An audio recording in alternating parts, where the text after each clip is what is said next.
I think there's a case for Stanton Ramil to be the most interesting offensive lineman on Auburn's roster.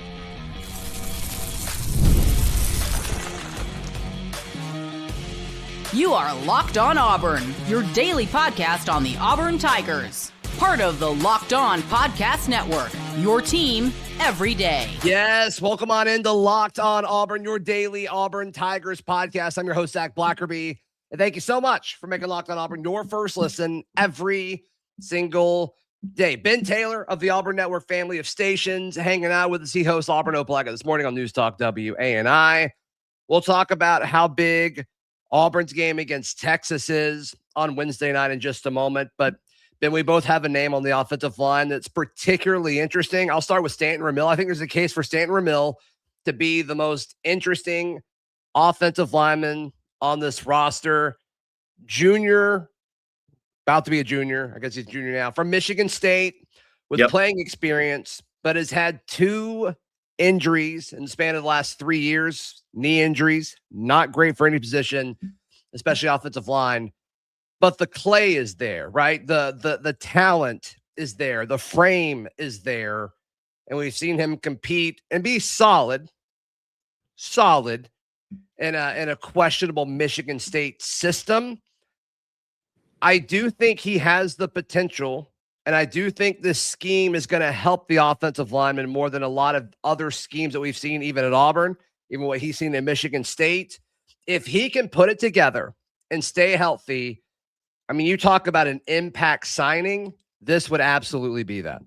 Well, a Big Ten guy. And if you ask the national pundits, the Big Ten's the toughest conference in college football right now. The Big Ten's tougher than the NFL, some say. So clearly he has the experience against the best competition in college football.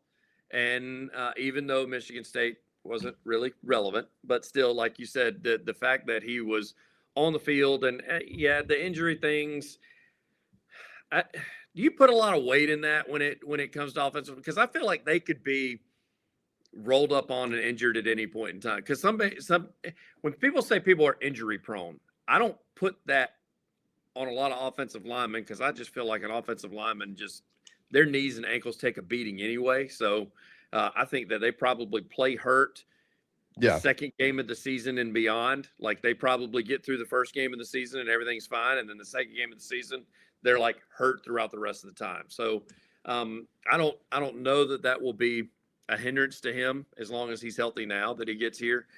Plus, how I just talked about Michigan State not being very relevant. I mean, Zach, how much of that is he got hurt because he was one of the strengths of the offensive line? He had weaker players around him. How much does that better him now that he's at Auburn with what they've put together offensive line wise? I agree that you can get hurt on any play for sure. I mean, especially with the trenches, they're so beat up. But availability at some point has to matter. And are you seen as a player who is often available or not? Yeah. One of the years he missed was his freshman year. And so how much of that is really going to impact Michigan State? Were they planning to roll him out as a true freshman on the offensive line? Like, I can't imagine he was a key part of that, despite being a pretty sought after recruit for the Spartans. But I mean, getting banged up a little bit this past season, like I don't think that's an ideal situation. I don't think it's an ideal situation for Stanton Ramil. Now I'm doubting my timeline. I want to confirm that real quick. But I do think the aspect of like player recovery is important. And if you've had and they were kind of hush hush on like what exactly the injury was, but just talking to Michigan State people, it did sound like, so we got hurt this past year, played the first 4 games of the season, and then played 18 games against Michigan, and then it just didn't work out. 2024 was his solid year where he played over 600 snaps. Yeah, in 2023, he was a freshman, and he didn't play. So, my timeline is correct on that. So, we've got 1 year of solid production in a P4 program, which is what a lot of us asked for. He just got hurt, a few games into the season last year. So, I love the size. They have him listed at 6'7". We'll see if that's true or not. But he is a massive guy. Can he put it all together?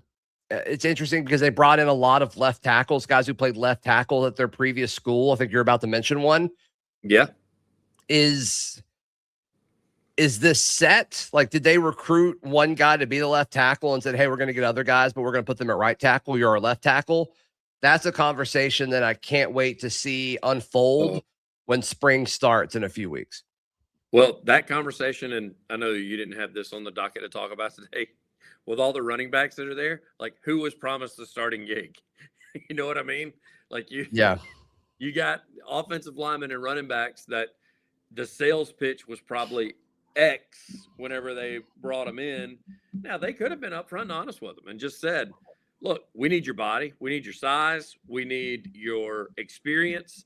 And when we get down in spring, we can get you early enrolled, and we're going to try to figure out where you work best in this system. And that may have been the pitch all along. I don't know what Alex Golesh is selling right now, so we shall see whenever they come in. You said I was going to mention one again, a left tackle. However, this guy's personality, his smile lights up the room too, by the way. And that is, now everybody's been referring to him as Joe Simmons. However, he's listed on the James Madison as Joseph, and I'm curious if he goes by Joseph or not. And he is, if you're wondering who you're getting, before we even get into football talk and how much experience he has at JMU, this is the guy that went viral for basically giving CPR to the running back that went down. Right. So that's the clip at the first of the season where everybody's like, look at that guy's personality. Well, now that guy's on Auburn's team, and who knows if he's going to be playing left tackle. They may move him around, and he may be on the other side of the line. I don't know. Zach, he's kind of got the size. He could possibly be a guard if need be. I would assume with his size and his experience, basically he played in every game last year as well as every game the year before. So he clearly is getting the snaps, and he's used to being on the field. So I got to think they didn't bring him in for a backup role. They got him here to put him in a starting position, even though he's coming from a G5 school, which everybody, that's been the knock is, oh, we're getting these G5 guys. Well, I think he's one of the G5 guys that can play at the next level, especially with 16 games in 2 years under his belt. I think he can play at the next level. So I don't know exactly what his role, because again, he's listed as left tackle. Did he get promised the left tackle position, or again, did the staff say, hey, we want to bring you in and see how you fit in the system? Are you up, since we're bringing you up from G5, are you up to playing another role somewhere else or being somewhere else on the line? Yeah, I mean, I imagine he had I imagine he had a solid choice as far as potential schools that wanted him. Yeah. You know, being a playoff team and part of an offense that's not why they lost to Oregon. It was their defense. They couldn't keep up with Oregon. They were able to score points. And I said this right after, and I don't know if it's been reported, but like the speculation outside of my opinion is Ramil playing left tackle and Simmons playing right tackle. Okay. I think Simmons, I'm the opposite. When I saw this, I'm like, okay, I think Ramil would make more sense at right tackle and Joe Simmons making more sense at left tackle. But curious to see what the mixing and matching looks like there. I think Simmons is a better offensive tackle. I think he's a safer offensive tackle, which is a tad ironic because he's coming from a non-P4, and Ramil is coming from a guy who started a full season in the Big Ten. But I like Simmons' game a ton. So if that is a battle, I can't wait to see how that shapes out as far as who wins left tackle. Then whoever loses that, do they get the right tackle spot? And then, Jack Layer is interesting. He's taken snaps at a bunch of different places, but he could be a backup tackle for you. Derek Plaz from Miami didn't really play, but he was kind of expected to be.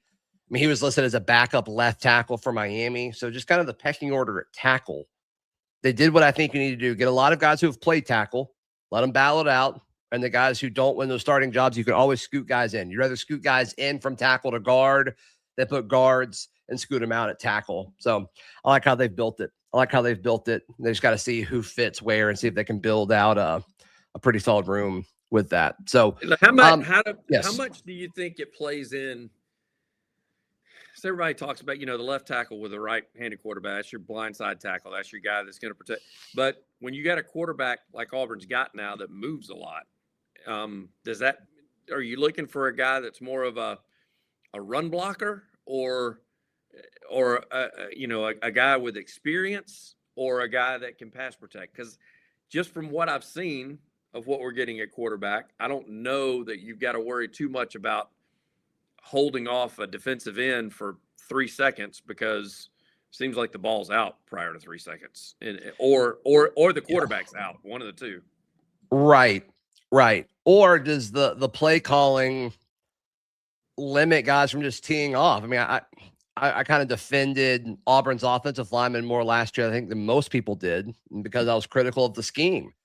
It's like, all right, it's clear if you're constantly in 3rd and long, like, what are those pass rushers going to do? They're going to tee off and they're going to sell out as far as, rushing the quarterback. They're not going to worry about containment lanes or anything like that. They're going to go get the quarterback.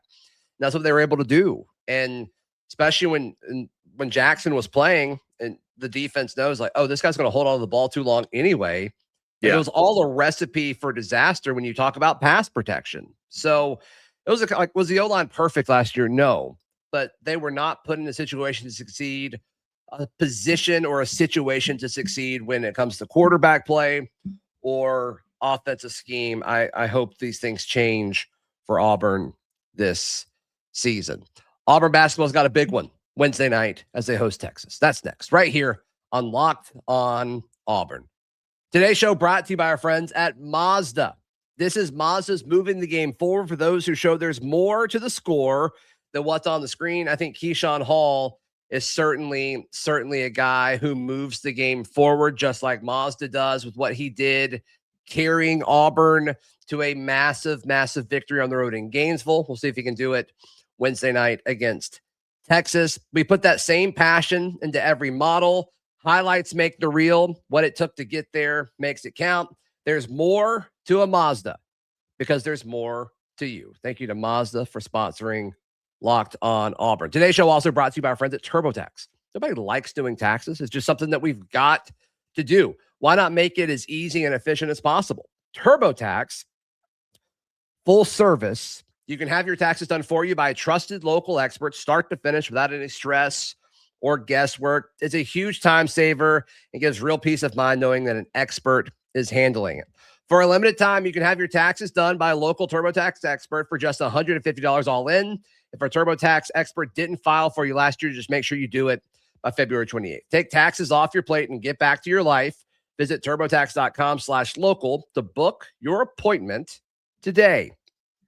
Ben Taylor, Auburn Opelika this morning, part of the Auburn Network family of stations, hanging out with us today. Auburn basketball hosts a Texas team. Like, obviously, you're coming off of 2 road wins, potentially season-changing win in Gainesville.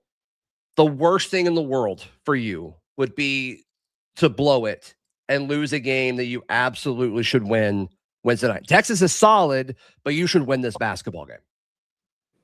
You should, because you're at home. Yeah. However, Texas looked pretty darn good this past weekend in their own right as well. So we're getting to that point in the year where teams are going to need to start coming into their own. And maybe that's what Auburn's doing with those 2 road wins this past week. Maybe they're on that, that upward trek of figuring each other out. I mean, we knew what we were getting with Hall, what he's done.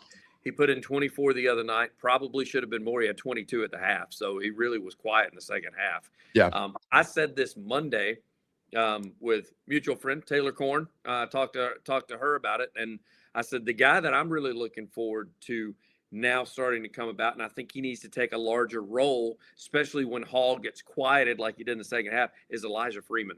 Elijah Freeman was a walking bucket at LMU, and I know that that's not the same competition as what he's facing in the Southeastern Conference, but if he can get that confidence that he had when he was at LMU, where he was averaging, 26 to 30 per night there when he was at LMU, not that he's going to do that at Auburn, but if you can get 10 and 5 out of him and him pick up where, other guys are leaving off, and and him coming off the bench like he volunteered to do. Mhm. You get 10-5 out of a guy like that with his athleticism and his long arms and some defense. Yeah, you're gonna win a lot of ball games. And so I'm with you. I think it is. I don't like to call it this early in the season a must win, but it's a needed win because you're facing a Texas team that is not what Texas has been in the past. So take advantage of your home court. Take advantage of your success that you have instead of following that lull. Take advantage of the success you had at Ole Miss and Florida and bring that to Neville Arena. And also, Zach, I'd love to see a no-doubter, man. I'd love to see a 20-point win, 15-point win, something where they're not having to foul the last 3 minutes of the game to put us at the line in order to pull away in. I'd like to just see put a stake in the heart there midway through the second half where it just demoralizes the other team and not be us as fans not be stressed at the end of a ball game. Yeah, that'd be great. That'd be awesome. Yeah, and I think they're going to have the opportunity to do that. I think the way Auburn's played over the last 2 weeks, like you mentioned, Texas has looked good as of late, but so has Auburn. I think what Auburn did last week in the league competes with anybody in the Southeastern Conference. So I tell you what, if they do what you're saying, if they get a big win, even if it's 10 to 15 points, 20 would be awesome, but it certainly would shift everything that people have been saying about Auburn basketball. Be great for Stephen Pearl. Like it changes how you talk about this basketball team. Because I mean, I'm sure you've seen it. We've talked about it here as well. But like, if the last second shot against A&M isn't overturned, and like I want to be clear, like I do think it was correct. But if it wasn't, like we're talking about a 1/10 of a second, Auburn's tied for first in the SEC. Like that's how close this team is to really putting it all together. And I think that's pretty profound, especially with the way, so many folks, even Auburn people kind of wrote off this team a few weeks ago. So hats off to them. They've got a chance to really put something together Wednesday night and prove a lot of people wrong. This is a way to prove me right going into Wednesday night, because I said at the beginning of the season, and I still maintain this, Auburn is going to lose to teams they're not supposed to lose to. They're going to beat teams they're not supposed to beat. That has clearly happened already and on both ends of things. And I said, I really am interested to see what this team looks like in mid-February. So as we head into the month of February and you wrap up January, let's go ahead and grab a win, take that success into February, get hot when it counts, taking you into the conference tournament as well as the NCAA tournament. Now, let's not get ahead of ourselves here. This is not a Final Four team, in my opinion. Auburn's not. However, I think it's a team that could sneak up and grab a couple of wins and could possibly jump into the Sweet 16 just because of the draw that they may get if they continue the success that they've had on through, at the end of January and carry that on through February and stay hot. Man, March will shape up to be a really good month for the Auburn Tigers. It could, absolutely. Ben, for the folks tuning in, how can they check out everything you've got going on? AUnetwork.com. Go find me there. Click on the WANI logo. We do sports each and every morning just after 7. Otherwise, it's community stuff, which you still may be interested in for the Auburn-Opelika area. Please like the video. Please subscribe, and we'll see you next time. This has been Locked on Auburn.